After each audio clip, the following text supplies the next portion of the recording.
上お菓子下かきくけこんなにもさしすせソフトクリームゴゾロップでショートケーキふわりキャンディーペロペロもっと良くなってるよ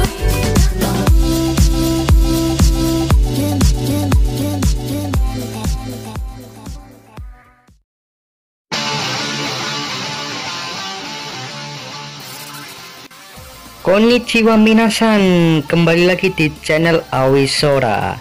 Ya, perkenalkan, saya adalah admin AU di channel Awisora.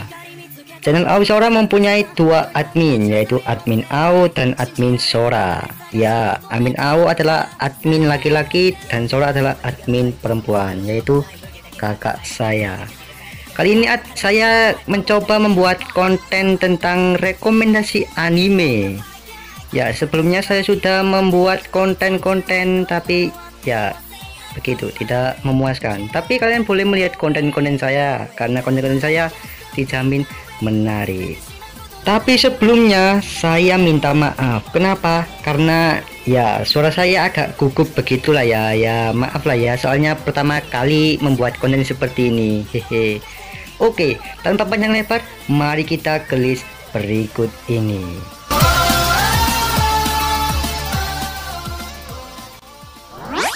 Nomor 1, Tate no Yusan no Nariakari, atau dikenal sebagai The Rising of Shield Hero. Anime ini merupakan anime yang sangat ringan untuk ditonton semua orang. Berceritakan tentang tokoh utama yang bernama Iwatani Naofumi. Ia adalah seorang otaku yang diseret ke isekai secara paksa melalui ritual khusus. Cara ke isekainya epic juga ya. Saat datang di isekai, tepatnya di kerajaan Meromar, Naofumi menjadi pahlawan, tepatnya menjadi pahlawan perisai. Terdapat 3 pahlawan yang bersama Naofumi, yaitu pahlawan pedang, tombak, dan panah. Pahlawan tersebut diperintahkan sang raja untuk menghadapi gelombang malapetaka. Tetapi raja dan seluruh warga Meromar hanya memandang rendah Naofumi karena ia adalah pahlawan yang memegang perisai.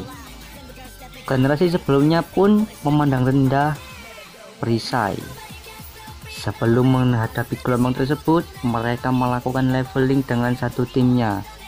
Tetapi Naofumi hanya mendapatkan satu rekan cewek pula yang bernama Malki. Ya, sebagian dari kalian tahu apa kelanjutannya. Pada akhirnya rekan yang bernama Naofumi tersebut adalah pengkhianat.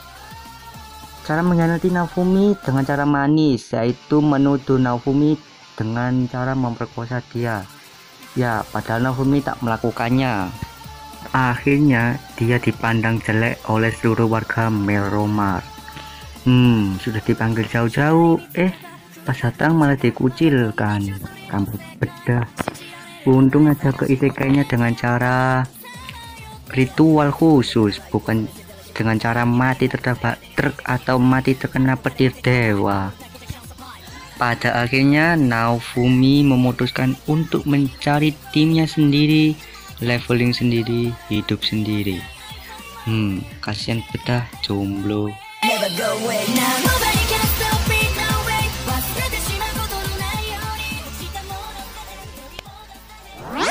Nomor 2, Isekai Mao to Shoukan Shoujo. Anime ini termasuk anime overpower nih.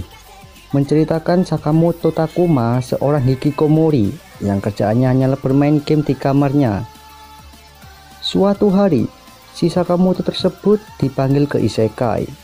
Tetapi saat di isekai, si Sakamoto tersebut dalam bentuk wujud karakter gamenya. Dia menjadi raja iblis persis di game yang ia mainin tuh, yang bernama Diablo. Dirinya telah dipanggil oleh 2 orang gadis. Yamaku telah memanggilnya. Gadis tersebut adalah gadis tengah kucing dan gadis elf. Tetapi di sini sangat disayangkan. Apa? Yaitu ini dan ini. Saat mereka berdua hendak ingin melakukan kontrak budak dengan si Takuma, taunya sihir tersebut terpantul dan kedua gadis tersebut malah jadi budak si Takuma. Akhirnya Takuma memulai petualangan di dunia lain sebagai Raja Iblis Diablo.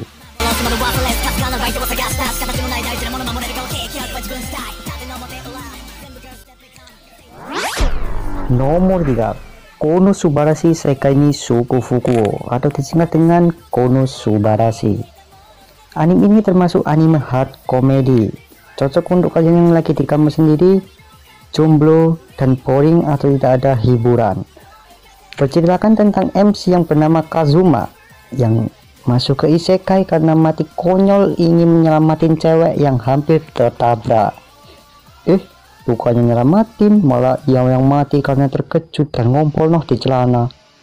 Akhirnya si Kazuma dikirim ke isekai bersama Dewi Aqua. Dewi ini yang biasa kalian kenal dengan Dewi Sableng atau Dewi yang gak berguna, sukanya minum bir dan banyak hutangnya pula. Akhirnya mereka menjalani quest sehari-hari. Seiring menjalani quest, mereka mendapatkan rekan baru, yaitu si cewek loli yang jago ngeledakin bermacam-macam yang bernama Megumin, dan Darkness si cewek mesum yang berpedang selalu meleset pula, tapi ya berguna sih. Akhirnya mereka berempat menjalani quest sehari-hari dengan tujuan akhir yaitu untuk mengalahkan Raja Iblis.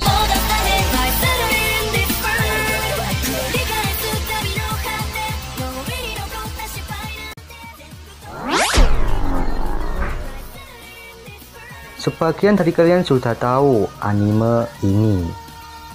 Berceritakan tentang MC yang bernama Subaru, seorang hikikomori yang terlempar ke dunia lain sehabis dari minimarket. Ya, selanjutnya kalian pasti tahu lah ya. Saat sampai ke isekai, Subaru bergegas untuk mencari informasi tentang dunia tersebut. Dunia yang didatangi Subaru merupakan sebuah dunia fantasi yang memiliki berbagai ras seperti tema isekai pada umumnya. Tak lama Subaru menemui dirinya dalam masalah yang akhirnya diselamatkan oleh seorang perempuan cantik, half elf, setengah elf, yang bernama Emilia. Subaru bersama Emilia kemudian berpetualang mencari sebuah Emilia yang telah dicuri. Tak lama mereka kembali menemui masalah yang berakhir dengan kematian. Tetapi cerita tidak selesai. Subaru menyadari bahwa ia memiliki kemampuan untuk reset ke checkpoint tertentu setiap kali ia mati.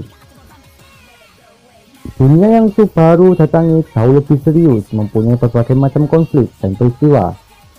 Dan Subaru hanya memiliki kemampuan resetnya untuk melewati berbagai macam peristiwa.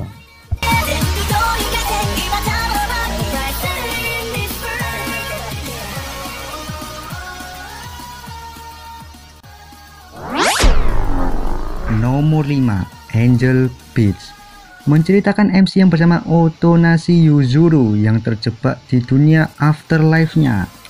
Afterlife, bukan life after. Kalau life after itu game. Tapi sebelumnya kenapa Otonashi Yuzuru bisa masuk ke dunia afterlife-nya? Karena Otonashi Yuzuru mati terkena kecelakaan kereta. Lanjut ke ceritanya. Dia langsung bertemu dengan Yuripe, pemimpin SSS, yaitu atau Triple S, pasukan afterlife yang membelot melawan Tenshi. Tujuannya sih tidak menerima kehidupan sebelumnya sih. Mereka merasa hidup mereka tidak adil aja sih. Kalau menurutku malah mereka sebenarnya kehilangan masa muda. Bukan berarti mereka tua, melainkan mereka kehilangan masa-masa yang dimana mereka harus menerima kehidupan yang lebih layak menurut pandangan mereka. Tak lama, Yuripe mengajak Otonashi Yuzuru masuk ke pasukan afterlife, tapi Otonashi Yuzuru menolak karena tidak tahu tujuan apa Yuripe. Tapi tak lama, Otonashi Yuzuru menerima ajakan si Yuripe, pemimpin pasukan afterlife, dan akhirnya cerita Otonashi Yuzuru yang terjebak di dunia afterlife-nya dimulai. Truly and deeply, thank you for giving my life to me.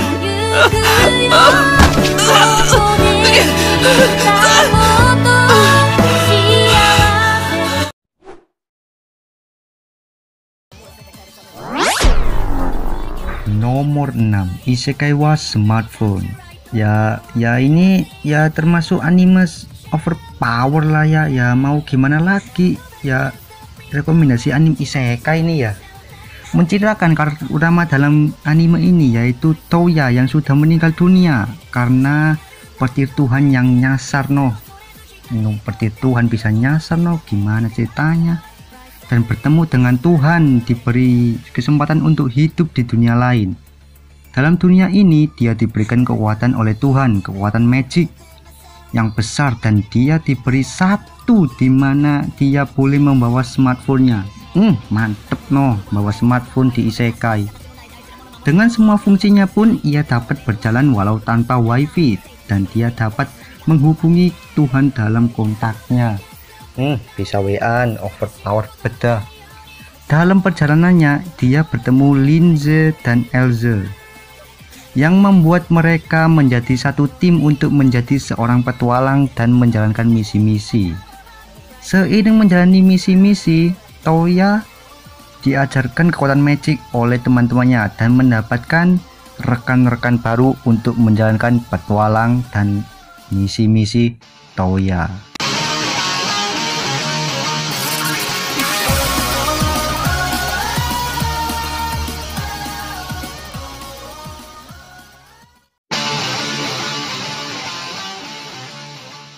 Itulah beberapa rekomendasi anime isekai menurut Aoi Sora. Jika kalian setuju part 2-nya, kalian bisa komen di bawah. Dan jika kalian menyukai video ini, jangan lupa like dan subscribe.